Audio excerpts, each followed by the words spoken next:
এই মরিচগুলো হলো আমার হাতে লাগানো গাছ থেকেই হয়েছে, আর এগুলো হইলো তার মধ্যে থেকে পাকা মরিচগুলো আমি শুকিয়ে নিচ্ছি। আমি এগুলো থেকে আবার চারা তৈরি করব, আর তার জন্য আমি মাটি রেডি করে নিচ্ছি। হ্যালো এভরিওয়ান, আসসালামু আলাইকুম। কেমন আছেন সবাই? সবাইকে আমার নতুন ব্লগে স্বাগতম। তো আমরা যখন চারা রোপণ করব, জৈব সার অথবা গোবর সার মিক্স করে তৈরি করতে হবে। ভালোভাবে রেডি করতে পারলে চারাও ভালো হবে। তুমি কিন্তু দেখতে হবে আমি কোথায় কি মাটি দিয়ে রোপণ করতেছি। মাটির উপর কিন্তু নির্ভর করে গাছের চারা উৎপাদন এবং ফলন বৃদ্ধি। তো শুকনা গোবর দিয়ে রেডি করে তারপর মরিচগুলো ভেঙে বীজগুলো দিয়ে দিচ্ছিলাম। এর মধ্যে বীজগুলো একদম ছড়িয়ে ছিটিয়ে সব দিকে দেওয়া হয়ে গেলে উপরে আমি আরো কয়েকটা মাটি দিয়ে ঘুরে দিব, যাতে করে বীজগুলো পাখি কিংবা অন্য কোনো কিছুই নষ্ট করতে না পারে।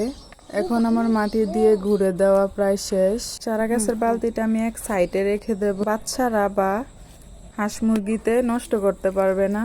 আর তারপরে আমি উপরে একটু পানি ছিটিয়ে দিয়ে দিচ্ছিলাম। পানিটা দিয়ে দিলে বীজগুলো খুব তাড়াতাড়ি ফুলে উঠবে আর চারা বের হইতে খুব বেশি সময় লাগবে না। ফাইনালি মাটি থেকে এক সপ্তাহ পর চারা বের হয়ে গেছে, দেখুন কত ভালো লাগছে। তো এখানে কিন্তু অনেকগুলো চারা একসাথে হইতেছে। এটা হলো পাশে আরেকটা টব, এই টবেও আমি কিছু বীজ রোপণ করে রাখছিলাম, এটাতেও খুব সুন্দর চারা হয়েছে মাশাআল্লাহ। আর এটা হলো চারা, এগুলো আমার আগে রোপণ করা গাছ মাশাআল্লাহ, সবগুলোতেই মরিচ আসছে। ভিডিওটা এই পর্যন্তই, সবাই ভালো থাকবেন, আল্লাহ হাফেজ।